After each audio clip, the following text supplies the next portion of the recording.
এই মুহূর্তের সব থেকে বড় খবর, যুবসাথী প্রকল্পের আবেদনের ফর্ম পাল্টে গেল। আগে যে অপশনটা ছিল না, একটা নতুন অপশন কিন্তু এই ফর্মে যুক্ত হয়েছে। তো এখন কি হবে, আপনারা যারা যারা ফর্ম ফিল আপ করে জমা দিয়ে দিয়েছেন তাদের ক্ষেত্রে কি হবে? আবার কি নতুন করে ফর্ম ফিল আপ করে জমা দিতে হবে?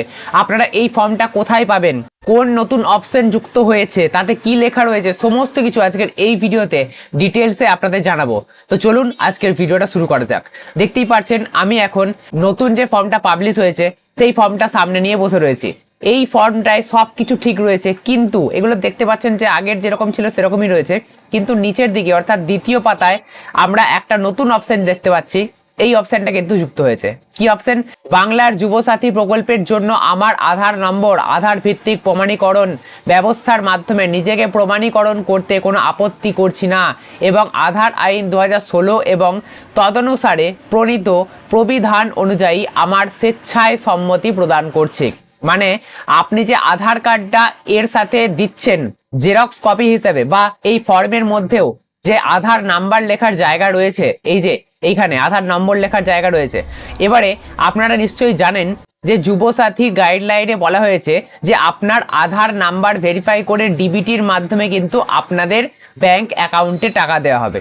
এছাড়া আপনাদের আধার যাচাইকরণ করা হবে, আপনাদের অ্যাকাউন্টের সাথে আধার কার্ডের ডিটেলস ম্যাচ করছে নাকি সেটাও কিন্তু দেখা হবে। তাহলে আধার কার্ডের কিন্তু একটা বড় সড়ো ভূমিকা রয়েছে এই যুবসাথী প্রকল্পের ক্ষেত্রে।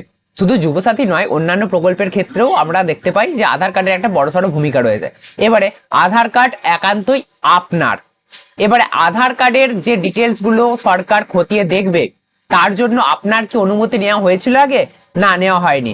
এই ডিক্লারেশনটা হচ্ছে অনুমতি নেওয়ারই, যে আপনি সবকিছু জেনে তারপরে নিচে সই করছেন, কিন্তু এতদিন পর্যন্ত আপনাদের কাছ থেকে কিন্তু কোনো সম্মতি নেওয়া হয়নি। তবে এই অপশনটা যুক্ত করে দেওয়ার পর আপনারা যদি এখন এখানে সই করে আপনি যদি জমা দেন, তাহলে সরকারের পক্ষ থেকে কোনো বাধা থাকলো না আপনার আধার কার্ডটাকে যাচাই করার। আধার কার্ড একটা খুবই গুরুত্বপূর্ণ নথি এবং এটা একটা সিকিউর নথি। আপনার অনুমতি ছাড়া সরকার কিভাবে এই আধার কার্ডটা যাচাই করতে পারে, তাই না? তো আধার কার্ডের মাধ্যমে সমস্তটা কিন্তু সরকার দেখে নেবে যে আপনি কোনো প্রকল্পের মধ্যে যুক্ত আছেন কিনা।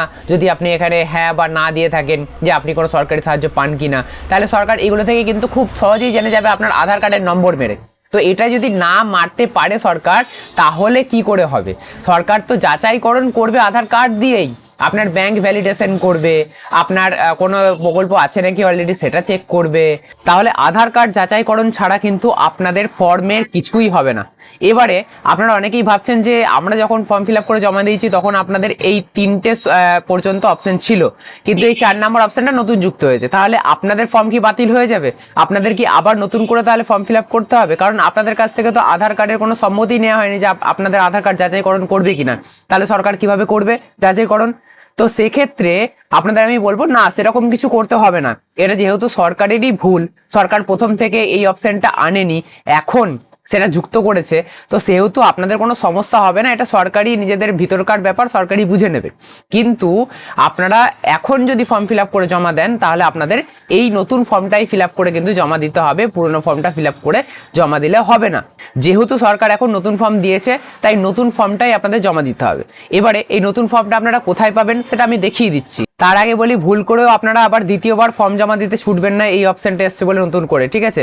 কারণ সরকার অলরেডি লক্ষাধিক ফর্ম নিয়ে নিয়েছে, তো সেই সমস্ত ফর্ম রিজেক্ট করবে না, কিছুই হবে না। আর এই এখন থেকে যদি আপনি জমা দেন, তাহলেই কিন্তু এই নতুন ফর্মটা আপনাকে জমা দিতে হবে, পুরোনো ফর্ম জমা দিলে হবে না। তো কিভাবে এই ফর্মটা পাবেন? সবার প্রথমে গুগলে চলে আসবেন, এই ওয়েবসাইটে, এই যে sportsandYouth.wb.gov.in, এখানে চলে আসার পর অ্যানাউন্সমেন্টের আন্ডারে নোটিশের আন্ডারে চলে আসবেন। নোটিশ খুলে গেলে এখানে আপনারা দেখতে পাচ্ছেন যে দ্বিতীয় অপশনটা যেটা রয়েছে, তো এই যে অ্যাপ্লিকেশন ফর্ম ফর বাংলার যুবসাথী স্কিম ফাইনাল, এখানে আপনাদের ক্লিক করতে হবে।